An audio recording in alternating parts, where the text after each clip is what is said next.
You're listening to the Mezzo Guild podcast. بس أنا لازم أحسه الأول عشان أقوله. 아직 나의 어색한 한국말이 짤따рат하고 지적하지 말아주세요. Я хочу с тобой серьезно поговорить. Really good news, Farragut. No, I can quit this Maldinas a year short. Language learning, made simple. I often say that dismal results in language learning for many people across the board can be blamed primarily on one thing: grammar. Too much of an emphasis on studying grammar.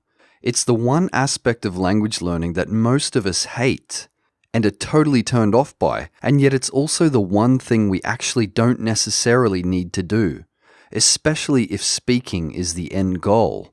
Now, would it surprise you to learn that you don't actually need to study grammar at all in order to learn to speak a foreign language? You don't need to.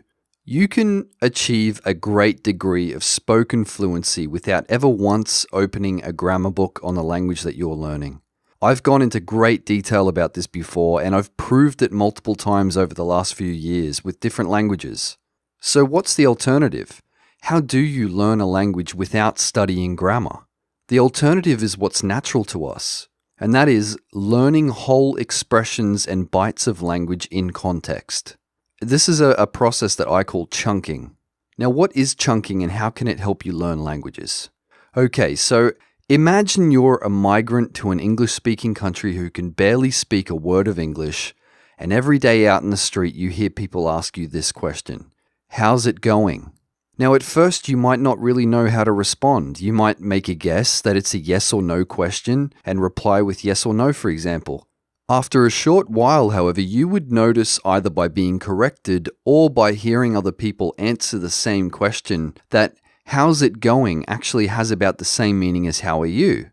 How's it going is a language chunk. It's a formula. It's a phrase, collocation, or expression with a specific meaning and a desired outcome. And that outcome is something like, good, thank you. I'm doing well, thanks. The individual semantic parts of the chunk, so for example, how or the S, the apostrophe S, it, going, have other meanings all on their own. All the independent little pieces have their own independent meanings. But as a whole, that particular expression, that particular order that they're in, means something very specific. Now, we pick up language chunks unanalyzed.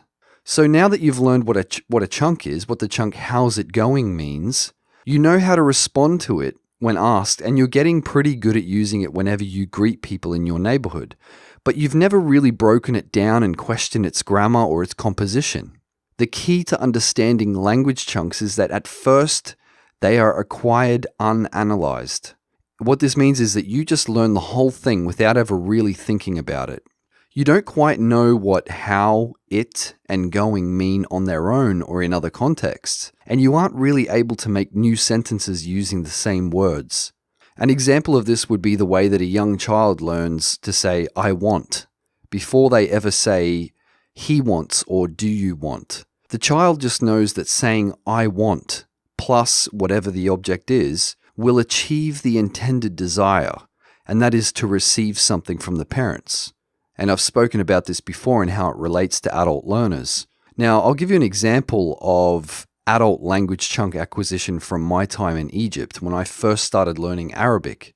I remember being in a marketplace once with some Egyptian friends in a very small village called El Fasht when I was an elementary level speaker of Arabic. This is a small village south of Beni Suef in Upper Egypt. Now, nobody in the vicinity spoke a word of English, including my friends. No one spoke English. My friends were buying some vegetables from a stall one day. They took me along, and one of them said to another guy who was there, he said, "Mish ma'aya flus kifaya. Mish ma'aya flus kifaya," which means I don't have enough money. Now, this was the first time that I'd ever heard this chunk of language being used, in this context especially. And although I didn't actually know what ma'aya and kifaya meant at this stage, I knew by the context of what was going on. I could see what was happening and what he meant. He was actually pulling his pockets out to indicate that he had no cash on him. So I started using this chunk exactly as I had heard it, exactly the same way. Whenever I didn't have enough money, in fact, I was always looking for opportunities to say this, I would repeat verbatim, "Mish ma'aya flus kifaya." I would just repeat it. I would say, I would use the whole thing. I didn't even break it down. I didn't analyze it. I just used this whole expression because I'd seen it used before. Now, gradually, after repeated repetition of that chunk over days, weeks, months, and exposure to those individual words in other contexts, I started to be able to unpack and experiment during my conversations. So, for example, a basic level change would be "Mish ma'aya flus." I don't have money. Or "Mish ma'aya muftah." I don't have a key. Or then there'd be a slightly harder variation like "Ma'ak flus kifaya." Do you have enough money? Or "Ma'ak alam." Do you have a pen? Now, expressions like this come so naturally to me, now they do, that I don't even have to think about it. These expressions roll off my tongue the way that they do in English. And I put this down to the fact that I took a chunking approach to learning Arabic rather than grammar study, which is what most people try and do. Now, phrase books do go a long way in the beginning.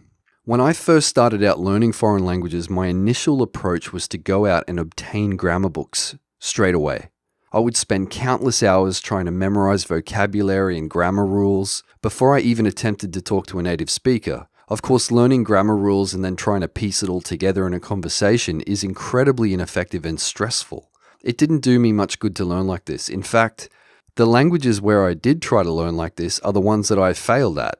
They're the ones that I can't speak to this day. The best thing that you can do in the beginning is to scan phrase books for chunks of useful language and go out and use them repeatedly. Forget about the grammar, the syntax, and just focus on using language chunks. Unpack it all when you're ready to unpack it.